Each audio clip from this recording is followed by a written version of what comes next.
think we're ready. I just gotta get myself set.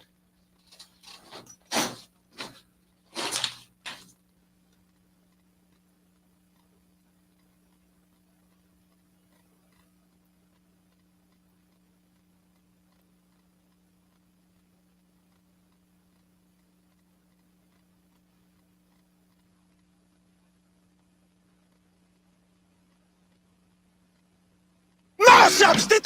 Four. Sports. There is no substitute. Go Sports! You're locked into No Substitute for Sports live on twitch.tv/SportsTown Show. Now here's your host, Nick Johnson. Oh yeah, holy crow! That's a that microphone is off by a bit. That's okay. Ready to rock and roll. Nick Johnston in the building. Ready to talk. Go and for No Substitute for Sports live here on Twitch. Twitch.tv. A little bit on the YouTube side of things, on the Sportstown side of things.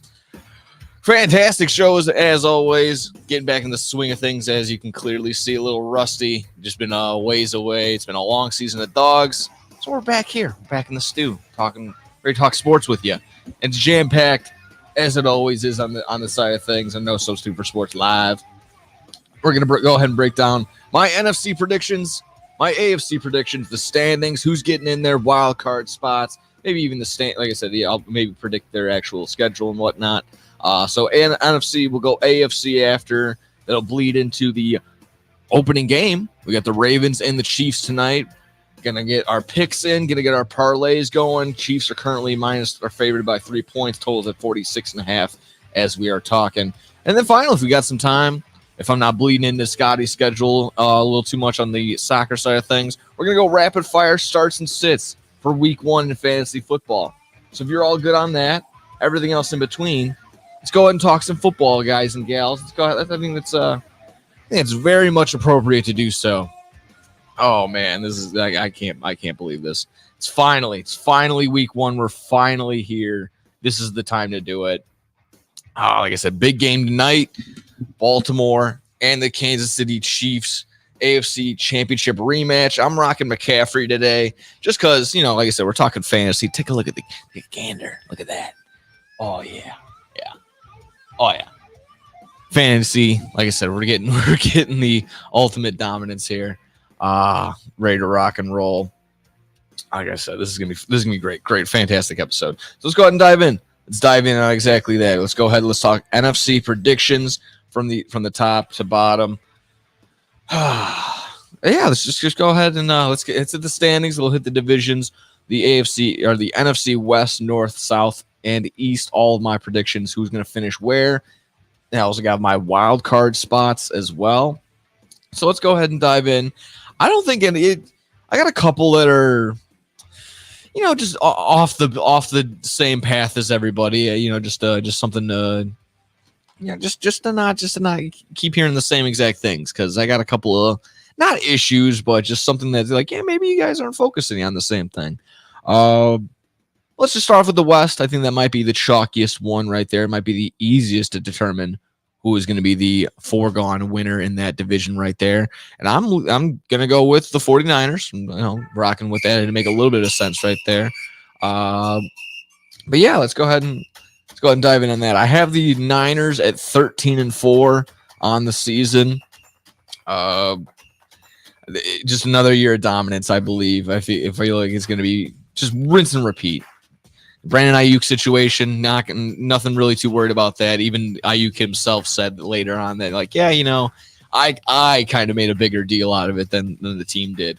I mean, clearly so. I mean, the Niners didn't move an inch. They didn't budge $1 when it came to what was the offer and what was the final thing. So Niners, I think, are sitting comfortably, even with the Brandon Ayuk and Trent Williams distractions or the off season that it was. They're still locked and loaded. They have McCaffrey. They have George Kittle. They have Deebo Samuel.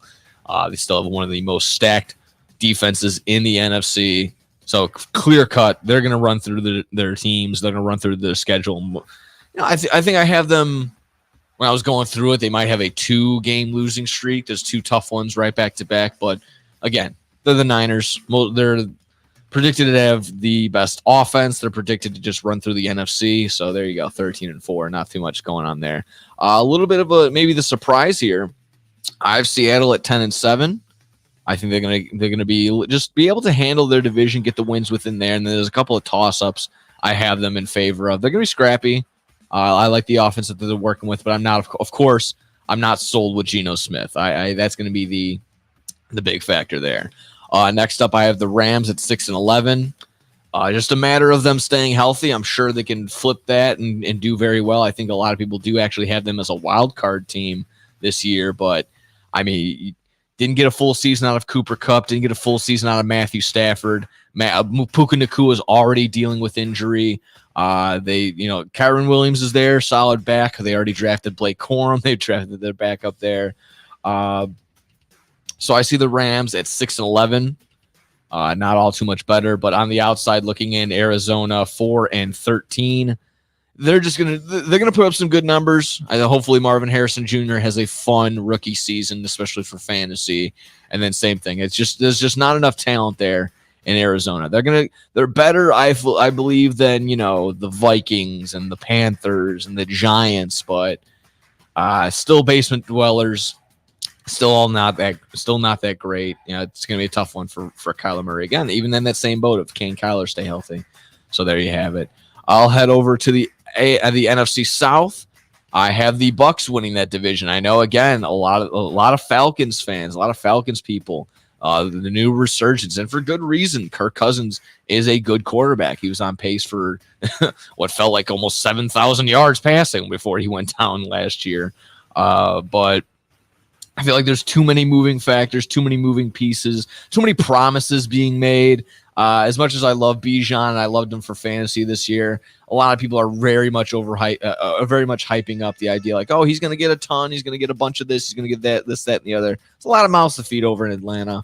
Like I said, and then getting the idea of a new quarterback, a lot of new things, and then of course, but the only thing that stays the same is Kyle Pitts. Kyle Pitts is hurt once again, already dealing with a hamstring injury. When you thought the future was something bright, here he comes again with the same exact issue. So I have Tampa Bay taking the division. I have Atlanta just on the outside. I have them at 9-8. I have the Tampa Bay Buccaneers at 10-7. I have the Saints at 7-10, and then I have the Panthers at 2-15. I mean, I'm sure the Panthers will get another win or two there. I see no help. I see no hope in the Carolinas for the next couple of years. Ryan Poles, you should be in jail for just robbing the Panthers of their entire franchise. We'll go over the NFC East before we finish off with the North. The North. NFC East, I'll start from the bottom. I got the Giants at 4-13. Again, just of course, it was fun watching the Hard Knocks, the off-season stuff.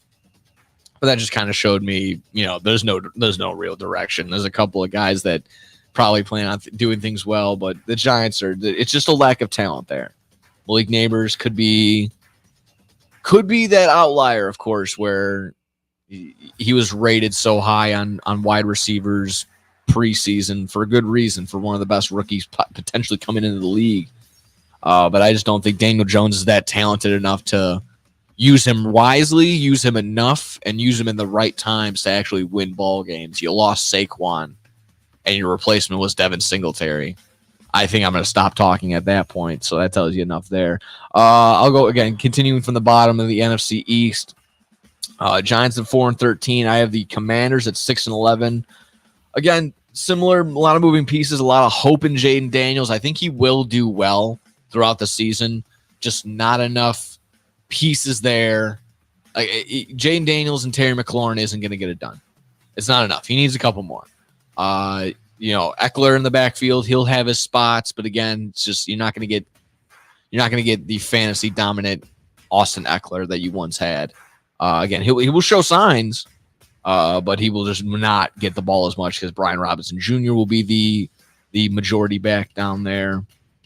So there you have it. Dallas, I have them at second. I have them at 10-7. Rinse and repeat. There's a ton of talent in Dallas. They will choke when the time comes right against other, in primetime games against other bigger opponents. They will look really good. They most likely will steal the games during the regular season, but they will fall when it comes to the playoffs. So 10-7 is where I have them at. And then I have the Eagles 12-5. I think I can get over not having Jason Kelce there. While he's a strong leader both on the field and in the locker room, I feel as though they can get over that.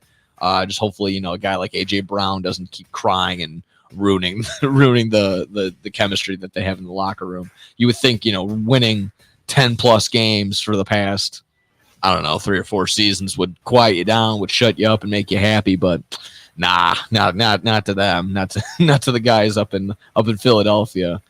Finally, let's go to the NFC North. The North. Here's where my meatballness might come out, but I still have.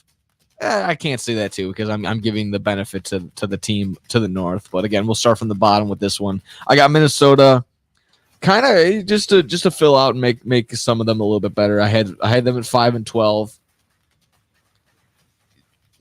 I got nothing for the Vikings. If you're a Minnesota fan in the slightest, good luck. This is gonna be a long season. That's a tough one. Again, losing JJ as early as you did, Jordan Addison, all the everything that he did with him. I believe a cornerback, young cornerback, young defensive player, unfortunately passed away.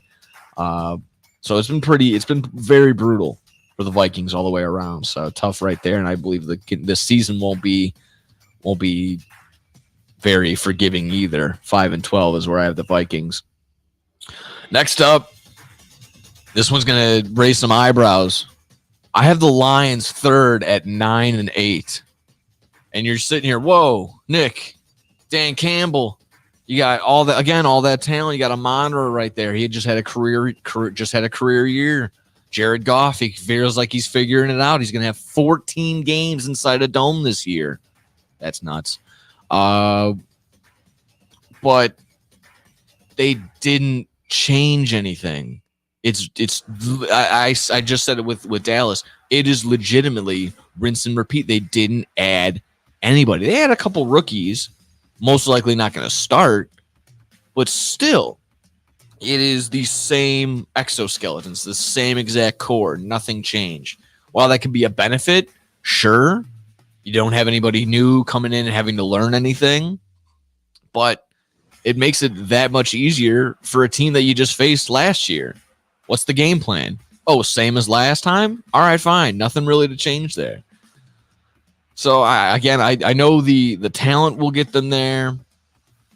Dan Campbell is a different animal. He will win games. He will coach other coaches on the opposite side of the field.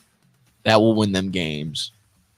But I feel as though it's just going to be, water finds its balance type deal. It's going to be very, very tough, especially now with all the talent in the NFC North, to sit there and repeat. With that being said, I don't have my Chicago team or just my meatball fandom saying the Bears number 1. I have the Bears at number 2. I have them at 10-7. Again, might be a reach. That's what I have for their ceiling. I could see the Bears going 7-10. I can see them going 10-7.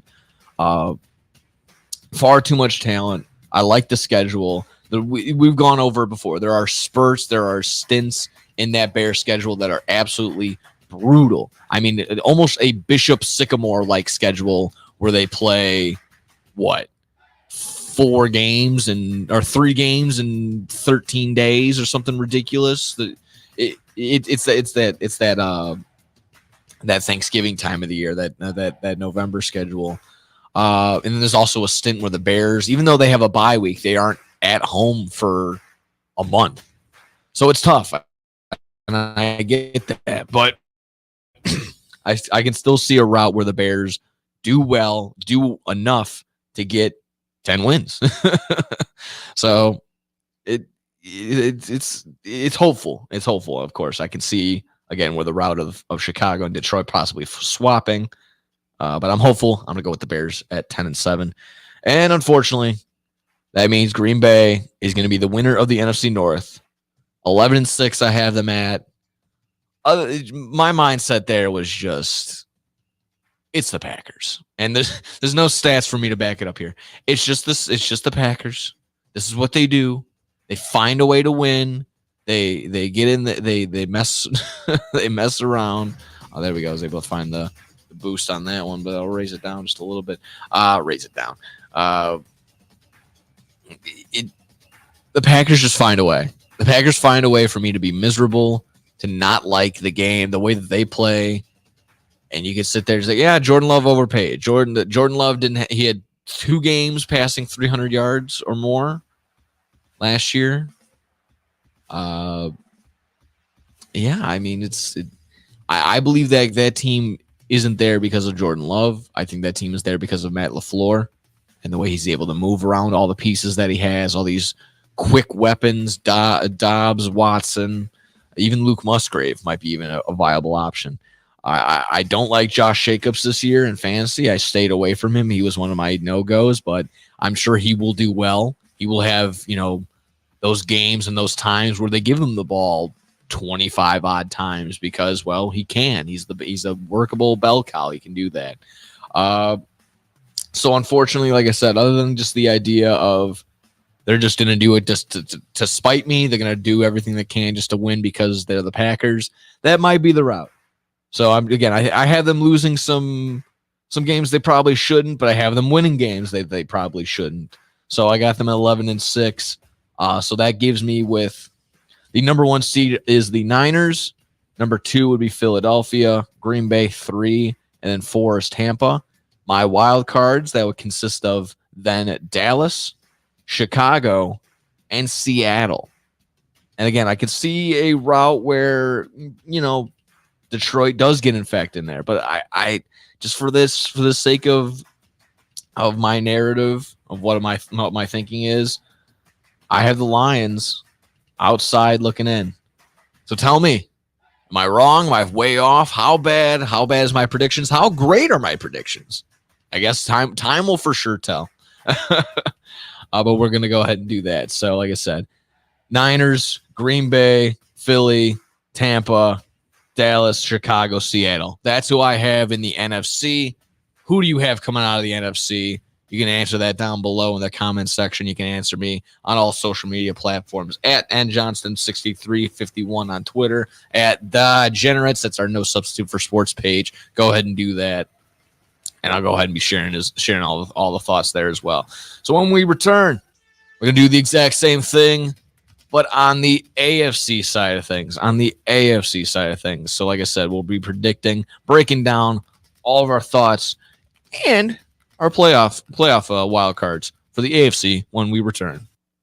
You're listening to No Substitute for Sports live. Get out of my head! Get out of my head! On twitch.tv/SportsTownShy.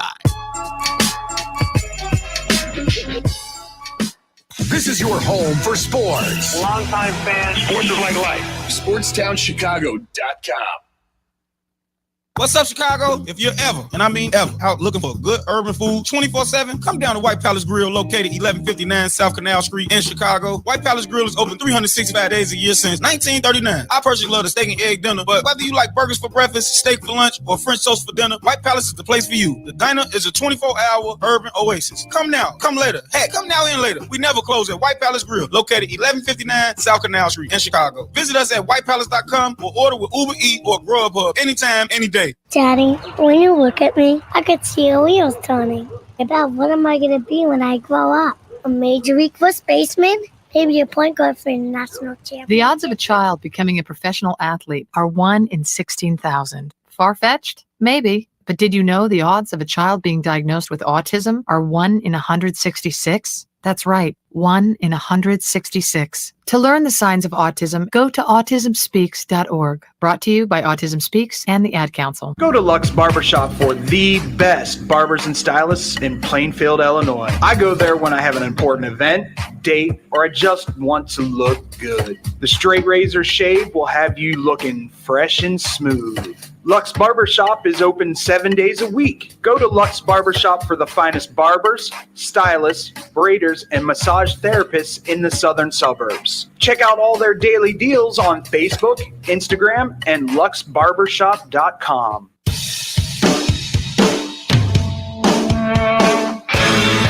Hi, this is Joe Perry and Steven Tyler of Aerosmith for Red. You know, it's okay to rock and roll and party down. Just don't get in that 2,000-pound bullet when you're done and cocked. And please don't drink and drive. I'm the one that jaded you.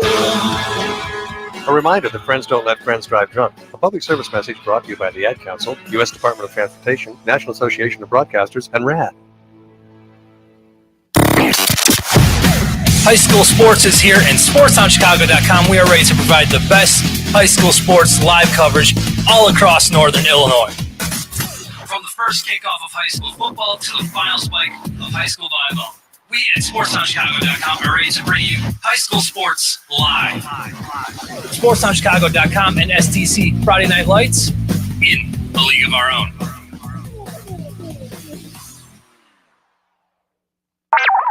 We are back. He starts to come and then he pulls out. No Substitute for Sports continues right now.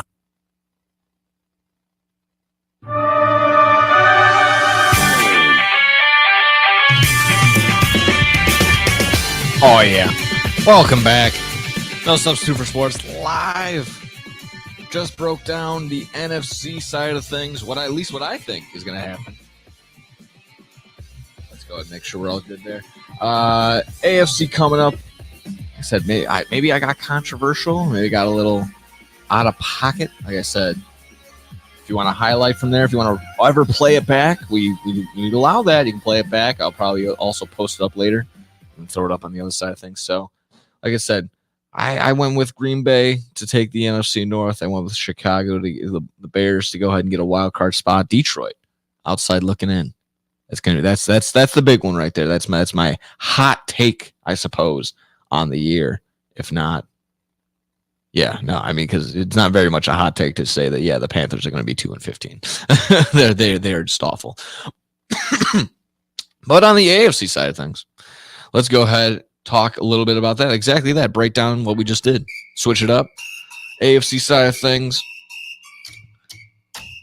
Same thing though. We're gonna go with the playoffs. We'll go ahead and predict division winners, and we'll go getting to see what my wild cards picks are gonna be. I don't want to say it's chalky, but different on a couple. And I think I have an interesting little wild card ad right there. But let's go ahead and start with the most obvious. Again, similar side, similar coast. AFC West. I'm going to be going with the Kansas City Chiefs. Not much of a shocker there. Looking forward to the three-peat they are. Still the most dominant in that division, regardless. You have the best quarterback possibly ever, and Patrick Mahomes, Travis Kelce still there. Rishi Rice going to be an upgrade and a year older and a little bit more experience. Marquise Brown, Hollywood Brown being out the first game. It could affect them a little bit, but they brought it's a machine. Kansas City is a machine. It's as simple as that. So can't say they got there. They won two Super Bowls without wide receivers this year and last. So it's very hard to go up there and to say anything otherwise. So next in the division, I had the Raiders. I have the Raiders second in the division. You could argue, I mean, Christian Wilkinson, just a newly acquired D tackle of right end, or newly acquired edge for the Raiders from the Dolphins. Between him and Max Crosby, I mean, that's gonna be dynamite right there. It's gonna be fantastic. I know the quarterback situation questionable for sure. Gardner Minshew isn't everyone's favorite. I like him. I like the guy. I like maybe it's the personality, but he doesn't. Every time he throws the ball, at least for me, it's not like what are you doing? At least for a couple other quarterbacks. So I think he and Devontae can find the timing and get something right and make that an option. Brock Bowers as well. There's a ton of upside there in that young tight end, rookie tight end. And again, a couple Jacoby Myers can help. I feel like there's some help there. It's a solid defense. I feel like they might even be able to split with the Chiefs. Not confident in saying that, but of the 4 teams in that division, the 3 others that could possibly take down the Chiefs, I feel like the Raiders are the only one that are very shaped up to do so. So there you have it. I have the Raiders second, Denver third. They really this Bo Nix kid. They really like Bo Nix. Mike McGlinchey even said yesterday it was a no-brainer to name him as a team captain. It's, again, something that Bo Nix said himself. He's not going to take it lightly. I like that mentality. I like the way that he's talked to the media. I like, and this performance has been average to just, accurate, honestly, to just being able to make the passes. Are they perfect? By no means, no. But again, it's not like you're never with Bo Nix so far. I haven't had the "what are you doing?" I haven't had that just yet. So of course, rookie frustrations, some rookie things will happen with Bo Nix. I'm not sitting here claiming he's gonna be perfect, but they might have found a solid piece and potentially a quarterback for the future in Denver. So we'll see how that goes. Again, is he a Hall of Famer?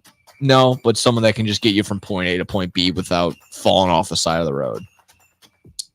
Next up, I got the Chargers. For this one, it's simply just lack of talent. Not enough top receivers. They got gutted. They lost Mike Williams. They lost Keenan Allen. They even lost Gerald Everett. And again, that's not crazy great. 2 of them go to the Bears, but it's definitely enough for them to lose out and lose a ton of potential there. So yeah, Chargers not looking good. They will be basement dwellers. Next up, I'll go to the NFC North. Might be the other, actually no, this one's kind of a toss up. I see a lot of people are 50-50 with a couple long shots saying that it'll be the Browns, but I say Baltimore. I got Baltimore winning the division with the Bengals just right behind them. Just a matter of, Baltimore added Derrick Henry. Obviously, they stayed virtually the same on defense, and if not, they improve.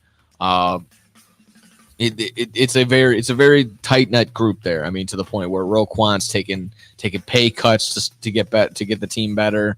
To not have every that whole just the whole how financials go in the NFL. So sounds like it's a tight net group. They want to win. The goal from top to bottom is every time I hear, what's the goal this year? It's everyone has said Super Bowl. That is the focus for every single player on the Ravens. Super Bowl. Derrick Henry, Super Bowl. Lamar Jackson, he wants the Super Bowl. Mark Andrews, even though he's probably dealing with still Super Bowl. They all want Super Bowl. Watch out because he had a car accident, but he's fine. Cincinnati, I have them second, just with the idea that Jamar Chase could hold out. Joe Burrow coming back from injury, I think he's fine. I think he's ready to roll. No Joe Mixon.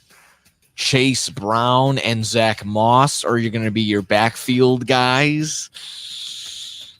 I like them, don't love them type deal there. It's running back. It's not the end all be all situation anymore, but need someone of note back there. And I don't know, Zach Moss for me ain't it. But the Browns or the Bengals are good enough that Jamar Chase, T. Higgins will raise it up just a tad bit for sure. I didn't know that they lost Tyler Boyd. Honestly, I think the Titans have Tyler Boyd now. Where I would argue, that at one point that was the trio of wide receivers for sure in Cincinnati. But now no more. Someone wanted to get paid. T. Higgins was looking to get paid. Jamar Chase still looking to get paid. Tyler Boyd, odd man out there. So that indeed does suck, at least for him. Browns, I have third, and that's a tough one. I think their defense will get them and leave them in games. Their defense will single-handedly win them games. But it's just the question of, Deshaun has not lived up to any expectations as of late as a Brown. He's been hurt constantly. Can he get a full season out of Deshaun Watson? And when you do, what does it look like? Because last year the Browns saw 4 different quarterbacks, and you saw essentially 4 different teams out there when that was happening. So is it the Joe Flacco when you have to worry about Elijah Moore type deal? Or is it going to be, okay, Amari Cooper, Jerry Jeudy are there. Those will be the bell cow. Those will be the go-to guys. No Nick Chubb for 4 games. You're going to rely on Jerome Ford back there. And then finally, it's also, another year older out of David Njoku. While he had a crazy stretch towards the end of the year, will that be the same connection between Watson and Njoku as it was between Joe Flacco and David Njoku? It's gonna be new. Again, it's gonna be brand new. Even though this Browns team has been basically the same for the past couple of years. Finally, I have Pittsburgh. I hear it time and time again. Oh, Justin Fields, who missed out there. Bears gave up this for them, for that. Justin Fields' potential. Justin Fields lost out to his job to Russell Wilson. Not only that, Russell Wilson was then named team captain. He can have all the tightness in his calf. No team should be worried about either one of these quarterbacks, honestly. And again, it's just ignoring the obvious. I mean, it could just be, the usual statements, the blanket statements that people make. But when you have 2 quarterbacks, you have no quarterback. Right now, you have 2 quarterbacks. So there you go. You don't have a quarterback. Russell Wilson isn't going to get through the year, and I wouldn't put the keys into Justin Fields' hands. I would never give him the keys confidently and let him take over the offense or any sort of way. You need to hold his hand still. So anyone that's saying, oh, he's made the next step up, he is not. He is not. Nothing in that preseason proved anything to me.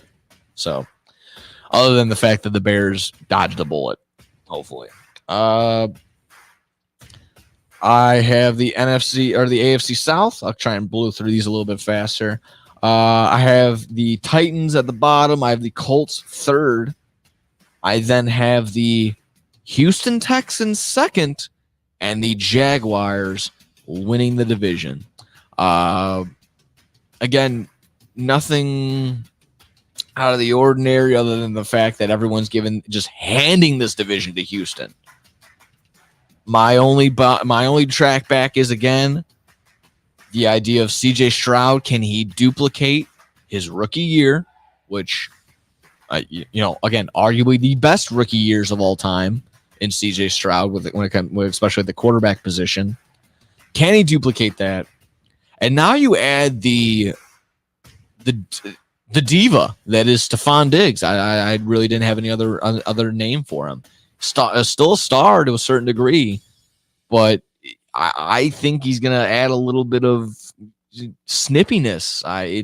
You already saw. I mean, it went around on the memes, but Stephon Diggs was already in CJ Stroud's ear the first preseason game they were together. Already crying, already moaning about probably not getting the ball when he was wide open or something. It's going to be very interesting to see how the Houston Texans go through this season. They will have success. I just think that the Jags might be better equipped to take the division. I think Trevor Lawrence takes that step up. Again, that idea that now you have Gabe Davis added on to Christian Kirk, Evan Ingram. You lost Calvin Ridley, but still, I feel like it's good enough offense down there. Travis Etienne at the running back position. I feel like it's going to be good. They got 2 games in London. I have them splitting, but still. You got 2 games where you're like, yeah, they're on the road, but they're basically still in your back pocket because you've been to London a million times now. That might be my fiery take from the AFC side of things, that the Texans do not win the division. Finally, NFC East, I have the Jets taking the division.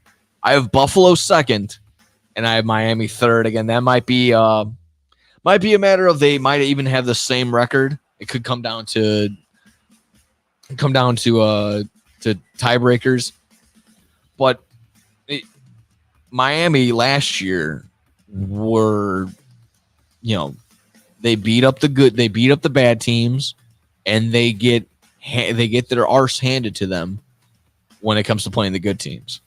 So I don't see a way that changes. Again, similar to Detroit, where it wasn't big changes other than actually losing Christian Wilkinson. So defense doesn't get better. I think they also lost number 2 on there. Is it Chubb? Do they also have a Chubb? So they lost some defensive pieces, and they didn't improve them. So I just don't see where Miami improves. Again, the dynamic offense, crazy, but Jalen Waddle's also always hurt. Mostert is 35 years old. I think I'm exaggerating there, but I don't know. Josh Allen, I feel as though is a good enough quarterback to make Keon Coleman, to make Khalil Shakir, to make Dalton Kincaid, and who's the other Dawson Knox. All 4 of those guys will be better because of Josh Allen. I think it's as simple as that. So I think Buffalo gets in there, and they are second. So with that, I have obviously the Jets, the Jags, the Ravens, and the Chiefs all as my division winners, so they will be in the playoffs. My wild cards. I have Cincinnati, because they, again, just sitting there second outside looking in from Baltimore. Probably a game difference. That's going to be one of the toughest divisions in the league. Every division game is important. I keep saying that those will be the most important division games, just because that is just so top heavy. I have Houston right there, second wild card. Like I said, I think they're just on the outside, maybe a game or two. Maybe they slip up, lose one that they shouldn't. Because they won a couple that they probably shouldn't have last year. But Houston, I have them as the second wild card. And my third wild card, again, not controversial, but more interesting. I haven't seen a ton out of these. I think the Raiders can get it done. Yeah, I know, again, chalky. I see Browns, I see the Colts, and then Miami or Buffalo. I'm going with the Raiders. I like the defense. I like the mentality. I'm sure me saying this now, they'll probably end up 6-11 or something like that. But I like the idea of the Raiders getting in there, that no-nonsense mentality. I like Max Crosby in there to just mess things up. Honestly, very underrated. I think he was in the top 10 for NFL players this year, but flew under the radar. Like no one talked about it. No one even acknowledged it. So acknowledge your tribal chief. Acknowledge Max Crosby. He's not the tribal chief, but that's that. Yeah, so there you go. Like I said, Kansas City, Baltimore, Jacksonville, New York Jets. My wild cards consist of the Bengals, the Texans, and the Raiders. Again, let me know down below. Do you agree? What is that? Where am I wrong? Where am I right? Where oh, you know what? That's not the worst idea there, Nick. Let us know on all shapes, all forms, all platforms. When we return, we got the game. We got the first game of the year. Finally is here between the Kansas City Chiefs and the Baltimore Ravens. We're gonna go ahead and break down all of our picks, the storylines, and everything else in between for Week 1's first matchup right here on No Substitute for Sports Live. You're listening to No Substitute for Sports Live. Out of my head! On twitch.tv/SportsTownShot.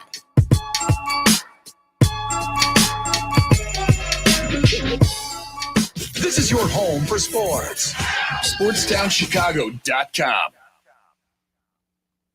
Joe's Hot Dogs has been around since 1953, but I promise it's not old news. You don't have to like hot dogs to like Joe's on Plainfield Road in Joliet. Italian beef, hot dogs, shakes, and sides. My family's had a relationship with Joe's Hot Dogs for 3 generations. Golden fries with a tad bit of salt and the perfect amount of crunch come in a bag as big as your hand. And that's just a small. For more on the menu, visit joeshotdogsjoliet.com, bringing that classic Chicago flavor to the suburbs. That's Joe's Hot Dogs across from CVS on Plainfield Road in Joliet.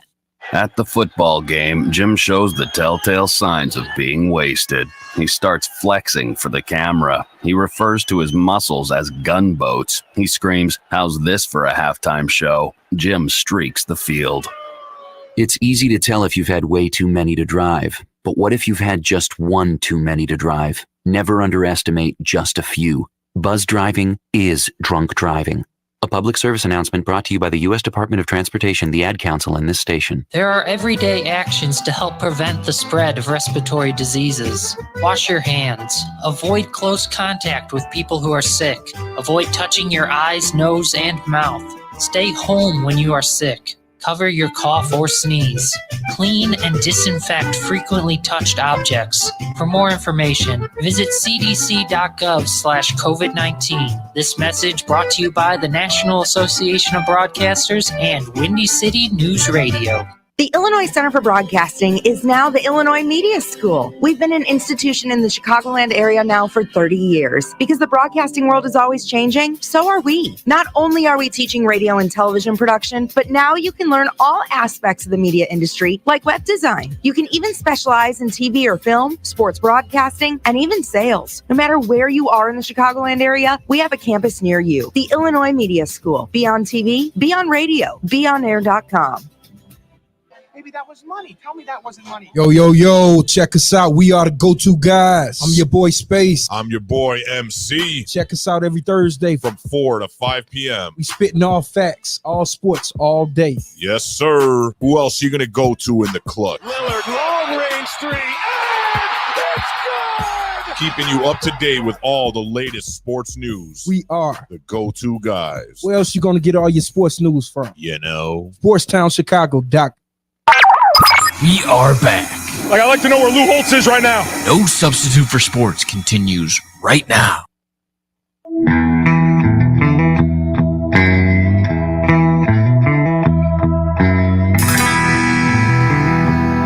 Welcome back. No Substitute for Sports live, ready to rock and roll. I gave you my NFC and my AFC predictions. We're getting to that time. I don't know if we're going to be able to do starts and sits. That's just depending on how long I talk on this game. Because it's week 1, baby. It's the first game. It's Thursday. We got that Friday game. Saturday, college football. Sunday, full slate of NFL. Unbelievable what I just saw out there in the lobby. But here we are. Unfortunate for sure. There you have it. Like I said, let's go ahead, break down game one, week 1, Baltimore and Kansas City. Oh, yeah. It's so sweet. In Kansas City, I can't. It's going to be a boom for sure. Not a doom. We're getting a big boom out of this game, without a doubt. I usually go to my usual go-to for this is thelines.com. This helps me point out I'm able to compare all the major sports books all at once and get the best exact line right there. So like I said, they compare all of them. Caesars, Bet Rivers, DraftKings, FanDuel, BetMGM, all 9. There's like 9 sports books up here that you can see all of it from. So right now the majority, the consensus seems to be Chiefs -2.5, Chiefs -3. Yeah, that seems to be the consensus. So Chiefs -2.5 to Chiefs -3. That's why I ended up taking that for the sweat-free bet. But I mean, I'm going to be more on parlays tonight. But let's go ahead and let's get the actual storylines. What we're going to be seeing tonight. Like I said, no Marquise Brown on the Chiefs side of things. But is that really going to matter when Taylor Swift is calling plays? Yes, indeed, ladies and gentlemen, we have the reports that Taylor Swift is making plays, creating, calling mostly her boyfriend's number, Travis Kelce, number 87. But that's just all fun. I mean, I think everyone has answered. Andy Reid, Mahomes. It started with Mahomes, and Travis Kelce have all answered something about this. But again, it's just more fun. It's funnier to see that. Honestly, the biggest thing about Taylor Swift this weekend was the NFL came out with a hype video, and you see her 5 times in that video, and you don't see Joe Burrow. You don't see like basically any Bears players. CJ Stroud's not in there. So a ton of the basically who you would think are the stars. Nah, you get Taylor Swift 5 different times. They sprung 5 different games, I think. So that's nice from the editing bay. But I mean, it's as simple as this. It's the AFC Championship rematch. You have the team that's looking for the three-peat going up a team that, well, could be the league leader in rushing on all sorts of things. You got Lamar Jackson, you have Derrick Henry. I'm also looking at, their wide receiver core who can stay healthy there between Bateman, between Zay Flowers. But I see also Mark Andrews, and I was giving my boy out there Grant a little bit of fuss. But the car accident that kind of flew under the radar. Glad everything was okay, but still could be fine. He's fine. You say he's fine. I don't know. The reports. You really believe the media like that? I don't know about that. So again, he's saying it's fine. I say Isaiah Likely career year. That's possible. But it's going to be a battle of tight ends for sure. Mark Andrews versus Travis Kelce tonight. I'll be interested, again, even in Derrick Henry versus Isaiah Pacheco. Very interested to see just Isaiah Pacheco on the whole year. PPR-wise, he may help you. He's not going to get a ton of receptions, but he's going to be the Kansas City's bell cow because, I mean, I see Clyde Edwards-Helaire ain't going to dip into that anymore. That's just not going to happen. So I think definitely the case there. Fantasy starts and for sure. I see Kansas City. Yeah, again, there's a couple routes I can go right now. Kansas City being the favorite at home, I can see that. They're just giving the 3 at home, but this is gonna be tough. That's my play for my no sweat bet. I was able to do that on FanDuel. Again, gamble responsibly as always. 1-800-GAMBLER. If you have any issues, do not gamble what you are not willing to lose is what I always say. But I am very cheap. So again, if it's $5, I might be losing that and freaking out all week. Again, that's me. The total is 46.5. I don't think that's definitely not the highest on the week. I believe that belongs to that'll belong to the Detroit Lions. Who they're playing. Why can't I pull it? Yeah, Lions and Rams at 51, 52.5 I see as high as. Holy crow. But that makes the sense to they'll be in a dome with the idea that everyone's healthy. You would think that Cooper Kupp, Puka Nacua are just going to fly around, and I think that could be the case. We're still focusing, like I said, on Ravens and Chiefs.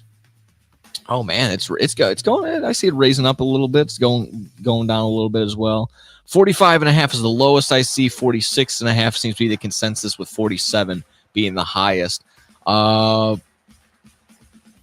You'd always go with against the spread, the usual season openers, this, that, and the other. I'm gonna go with the under. I'll go with the under, but it'll be close. It'll be you're like, oh man, one more field goal and we're going over. It's gonna be a tight game. It's gonna be a close one the entire time. This is gonna be a 21-17 type deal. I think this is gonna be a pretty close one. But overall, with that, like I said, I can just kind of slide through fantasy starts and sits. The obvious. I mean, yes, you're going to play Patrick Mahomes. You're going to play both. You're going to play both quarterbacks here. You're going to play. I'm playing Rashee Rice tonight. Just straight up, I have him in both of my leagues. I'm going to be playing him for sure, especially with the idea that Marquise Brown is out. Yeah, I mean, more receptions, more targets towards the only healthy wide receiver out there besides, Xavier Worthy. A lot of people are putting a lot of hype in Xavier Worthy just because he's fast. But we see that every single time where the top 40-yard dashes aren't, it doesn't translate to success in the NFL. So there's that. I see a lot of Xavier Worthy and a lot of TD props. I like that. Just the idea that he'll get like one big bomb and he'll go long, and that's exactly why the Chiefs drafted him. They haven't had that big bomb, that big Hail Mary play to go to since they've had Tyreek Hill. So that's gonna be their explosive person right there. Hopefully, in Xavier Worthy. Am I starting him? Not necessarily. I'm not very confident in a 8 or 10 man, in a 12 man, or like a 14 in a stretch. If I need him in the flex spot, sure. But I think there are plenty of other names throughout the week that you could find better than Xavier Worthy. I like him throughout the year, though. Again, I could see him doing pretty solid. Again, Kelsey is the obvious start. Isaiah Pacheco, I can feel confident there. If he is your RB1, RB2, yeah, it's good. I don't know if he's going to be the league winner. I don't even think people have labeled him as a league winner. I just think he's a solid piece. He's a solid running back at that like low end tier 2, beginning of tier 3, at least where I was having him. He's going to be nice. He runs so aggressively. My joke with him is that he doesn't move. He runs so powerfully that the earth moves below him and he stays in the exact same spot. So that's Isaiah Pacheco. Of course, on the other side, I already mentioned Lamar Jackson. You're playing him. Derrick Henry. You're playing him. Zay Flowers. Yeah, again, it's not my number one guy. I would see Flowers as like a wide receiver 2, a flex option. But yeah, you're gonna go with Mark Andrews. And like I said, keep an eye out on him. Isaiah most likely out on a lot of people's free agencies. So Kansas City, Baltimore. My play for the night, I'll pull it up really quick. Wasn't anything too crazy. Again, FanDuel, not sponsored just yet, but FanDuel, if you go over there and you have any boost, they give you a plus 50% boost to any parlay that is 3 legs or more for the day, or just on anything. Again, they also give you a sweat-free NFL bet, which again I used for just the spread. I took the Chiefs -3 today. If I lose, I get my $5 back, and I'll roll it again into week 1 play. But here you go, my parlay pick, and then we'll go ahead and get on out of here and let Scotty do his little. He's got a soccer show, the pitch talk, coming up here. So stick around. My parlay for tonight's game, alternate yardages on this, so be mindful. I have Isaiah Pacheco over 40 yards rushing. I have Patrick Mahomes over 200 yards passing. I have Travis Kelce over 40 yards receiving, and Lamar Jackson over 200 yards passing. So all overs, but lower numbers, so the odds were a little bit different. That came out to plus 203. And with the boost at plus 304. So again, gamble responsibly. Don't gamble anything you aren't willing to lose. That is my play. That is my parlay for tonight. If you can, lock it in. Let's make some money together. Let's do that. But without any further ado, let's go ahead and wrap this bad boy up. It's been a nice little day. Get on the wheel. You don't have to go home, but you can't stay here. So till next time. Hey, get out of here. This is my house. Yeah, about time to go, y'all. Time to go. Leave me a clue. Get out of here. Get out of here, man. Until next time, take care of yourself. Each other. Bye. Have a great time. Bye. Have a great time indeed, everybody. Enjoy NFL Week 1 tonight, on Friday, on Sunday. Sorry. Tell your girlfriends now. Tell your girlfriends if you're that crazy. Tell them all you got something to do for the next 5 months. You're done. That's it. It's fantasy from here on out. It's hanging out with the boys. This is like you have one less NFL kickoff starting this year. Do you understand that? There are so many finite games to enjoy. So get out there, get your fantasy lineup set, and gamble. Gamble away. Let's go. I got the crowd boosted on that one. Gamble responsibly, though. Thank you for everyone that enjoyed today. Thank you for joining in, taking care of it. That's no Substitute for Sports Live. We're back again because the dog season has ended, so we're back on a regular scheduled programming. It's done for. Sorry, boys. We thank you. We love you. We'll see you. Bye-bye.